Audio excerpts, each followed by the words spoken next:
Hello everyone. आज हम पढ़ेंगे एफोरिज्म नंबर 47। कल हमने बात की थी, इससे पहले जो वीडियो था उसमें 46 एफोरिज्म की। 46 एफोरिज्म में हनीमन सर ने बताया कि किस तरह से जब स्ट्रॉन्गर सिमिलर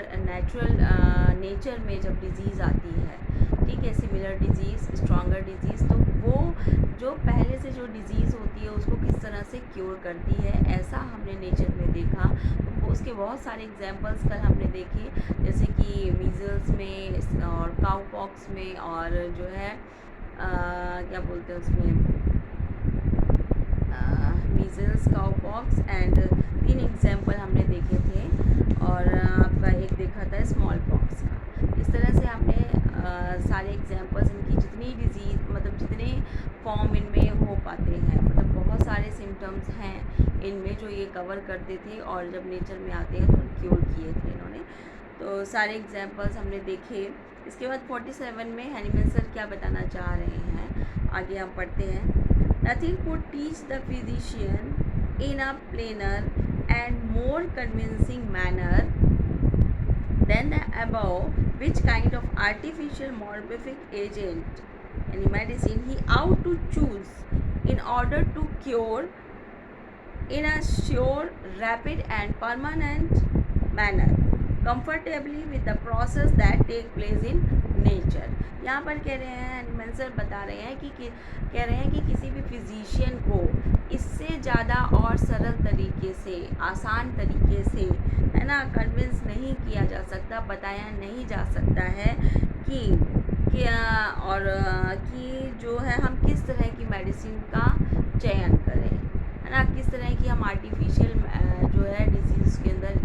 कॉज करवाएं, या किस तरह की मेडिसिन हम आर्टिफिशियली जो यूज़ करते हैं वो यूज़ करें, तो जिससे कि क्योर की जो परिभाषा हनीमन सर ने एफोरिज्म नंबर 2 में बताई है उसको हम फॉलो कर सकें कि क्योर कैसा होना चाहिए, परमानेंट होना चाहिए, rapid, gentle and permanent, and जो है comfortably with the pots that place in nature, ठीक है। तो और कंफर्टेबली ऐसा जो नेचर में पाया जाता है क्योर, ठीक है। तो हनीमन सर इसमें यही बताने की कोशिश कर रहे हैं 47 एफोरिज्म में कि जो भी एग्जांपल्स हनीमन सर ने दिए, जितने भी अभी हमने देखे कि डिसिमिलर डिजीज़ से क्या क्या मतलब पॉसिबल चीज़ें होती हैं, और जब हम सिमिलर जो डिजीज़ आती है नेचर में वो किस तरह से क्योर करती है। तो ये सारे एग्जांपल्स देने के बाद फिजिशियन को और साधारण, इससे और आसान तरीके से नहीं समझाया जा सकता है कि किस प्रोसेस को वो यूज़ करे during treatment of the sick patient, ठीक है। तो फिर इसके बाद 48 एफोरिज्म पढ़ते हैं। 48 में हनीमन सर कहते हैं, neither is the course of nature as we see from all the above examples, nor by the physician's art can an existing affection or malady in any one instance be removed by a dissimilar morbific agent, be it ever so strong, but solely by one that is similar in symptom and is somewhat stronger according to eternal irrevocable law of nature which have not hitherto been recognized, ठीक है। तो यहाँ पर Hahnemann sir कह रहे हैं कि जो नेचुरल डिजीज़ आ रही है, ठीक है, तो उसको फिजिशियन के पास भले ही बहुत परफेक्ट आर्ट है, बहुत अच्छे से क्योर करना जानता है फिजिशियन, लेकिन मतलब कोई भी जो मेलेडी फिजिशियन देगा, ठीक है, बड़े बहुत ही स्ट्रॉन्ग हो चाहे, ठीक है, और बहुत ही उसकी आर्ट बहुत स्ट्रॉन्ग हो, और या फिर जो नेचर में जो डिजीज़ आ रही है वो बहुत स्ट्रॉन्ग हो, इससे मतलब नहीं है, वो डिज़ीज़ को क्योर नहीं कर पाएंगे जब तक कि क्या ना होगा, सिमिलर सिम्टम्स नहीं होंगे, स्ट्रॉन्गर हो और सिमिलर हो, ये दो चीज़ अगर नहीं होंगी तो तब तक जो है क्योर पॉसिबल नहीं होगा, ठीक है। यहाँ पर बताने की यही कोशिश कर रहे हैं कि ये सत्य है ये, और इसको जो है बदला नहीं जा सकता है, यही सत्य है। Which can have not hitherto been recognise, लेकिन ये जो है रिकॉग्नाइज नहीं कर पा रहे हैं लोग, लेकिन यही सत्य है कि अगर स्ट्रॉन्गर है और सिमिलर सिम्टम्स जब मैच कराएंगे तभी वो डिज़ीज़ क्योर कर पाएंगे। ठीक है, तो फिजिशियन बहुत अच्छा है, लेकिन वो अगर जो आर्टिफिशियल डिजीज़ कॉज करवा रहा है, वो अगर डिसिमिलर वाली डिजीज़ कॉज करवा रहा है, तो वो क्योर नहीं कर सकता, भले वो कितनी भी हाई पावर की मेडिसिन दे। ठीक है, और नेचर में कोई भी बहुत ही स्ट्रॉन्ग जो है डिजीज़ आ रही है, वो जो है क्योर नहीं कर पाएगी अगर सिमिलर नहीं मिलेगा तो। ठीक है, इसके बाद 49 में एनिमल सर कहते हैं कि we should have been able to meet with many more real natural homoeopathic cure of this kind if on the one hand the attention of observer had been more directed to them and one of other hand if nature had not been so deficient in helpful homeopathic diseases। कह रहे हैं यहाँ पर कि Hahnemann sir कहते हैं कि हम इस तरह की जो नेचर में जो हमने होम्योपैथिक लॉ देखे कि किस तरह से ऑब्ज़र्व किया कि क्योर हो रहा है, जो एग्जांपल्स दिए 46 में दिया जो एग्जांपल, तो कह रहे हैं हैनिमैन सर कि हमें इस तरह के और भी क्योर हम देख सकते हैं नेचर में, लेकिन कब देख सकते हैं, जब हम पूरा उसको ऑब्ज़र्व करें बिल्कुल अटेंटिवली, है ना,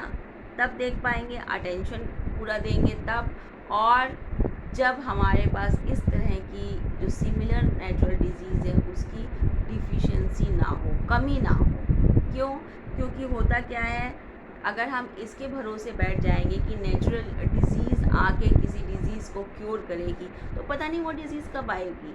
है ना, उसका कोई टाइम तो है नहीं कि हाँ अब आ जाएगी। ज़रूरत हमें आज है उस डिज़ीज़ को क्योर करने की, लेकिन हम उसका क्या सालों तक इंतज़ार करेंगे कि वैसी कोई सिमिलर डिज़ीज़ नेचर में आएगी जो इस वाली डिज़ीज़ को क्योर कर देगी।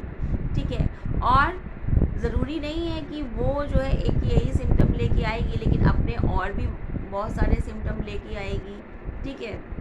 और वो किस वे में आ रही है, कितनी स्ट्रॉन्गर है वो। ठीक है, पता चला ये जो दिक्कत थी हमें ये कम थी, थोड़ी थी, लेकिन जो डिज़ीज़ बाहर से आई, जो दूसरी सिमिलर डिज़ीज़ आई, वो बहुत ही स्ट्रॉन्गर है, वो और ज़्यादा जो है पेशेंट को परेशान कर देती है। ठीक है, और ये तो बहुत ही छोटी डिज़ीज़ थी पहले। ठीक, ये और या तो फिर कभी कभी पेशेंट क्या होगा कि लाइफ टाइम इंतज़ार करते हुए अपनी डिजीज़ को लेके ही जो है वो लाइफ टाइम इंतज़ार ही करता रह जाएगा और वो डिज़ीज़ ना आई तो। ठीक है, तो यहाँ पर यही एनिमल सर कहना चाह रहे हैं कि इस तरह से हम नेचर में बहुत सारे होम्योपैथिक क्योर देख सकते हैं, लेकिन क्योंकि नेचर में इस तरह की जो सिमिलर डिजीज़ की क्या है, डेफिशिएंसी है, डेफिशिएंसी होगी, लेकिन ज़रूरी थोड़ी ना, डेफिशिएंसी तो है ही, लेकिन हम उसके भरोसे बैठ नहीं सकते, है ना, कौन सी नेचुरल डिजीज़ कब आ रही है, ज़रूरी नहीं है वो आए, है ना, इसी डिजीज़ से ग्रसित रह जाए पेशेंट हमेशा। ठीक है, और आए भी तो वो बहुत ज़्यादा स्ट्रॉन्गर हो। तो बता रहे हैं कि ये दो चीज़ें हैं जिससे हम नेचर में देख सकते हैं, लेकिन इसके लिए बहुत ही अटेंटिव ऑब्जर्वेशन की ज़रूरत होगी। नेक्स्ट 50 एफॉर्ज़म, ये थोड़ा बड़ा है, इसे हम अलग से पढ़ेंगे। ठीक, चलिए तब तक के लिए धन्यवाद। आज हमने 3 एफॉर्ज़म कवर कर लिए, छोटे छोटे थे,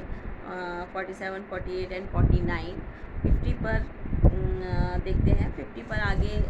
इसी को आगे हैनिमैन सर पढ़ाएंगे। अब अपनी थोड़ी मेडिसिन के ऊपर आएंगे हैनिमैन सर, तो सारे क्योंकि एक दूसरे से को रिलेट हैं, उस तरफ मूड बना देते हैं हैनिमैन सर। जब हम पढ़ते हैं तो एक चीज़ पढ़ते जाते हैं और थोड़ी चीज़ जैसे किसी के बारे में पहले थोड़ा सा इंट्रोडक्शन देते हैं वो, है ना, जैसे अभी बता रहे हैं कि हम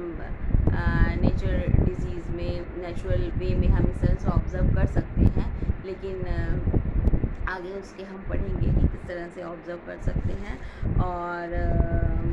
क्या है क्या नहीं, जो भी है हनीमैन सर आगे कोरिलेट करते जाते हैं एक दूसरे को। सारे एफर्जन्स आपस में इतना कोरिलेशन है इनमें कि एक ख़त्म होता है, थोड़ा सा डिस्कशन किसी जो नई चीज़ की शुरुआत हो रही होती है तो थोड़ा सा डिस्कशन उसके पहले चलेगा, फिर उसके बाद चलेगा, और फिर उसके बारे में बताएंगे, और उसके बाद उसको परमानेंटली पूरा जो है सबूत के साथ, पूरे पूरे प्रूफ के साथ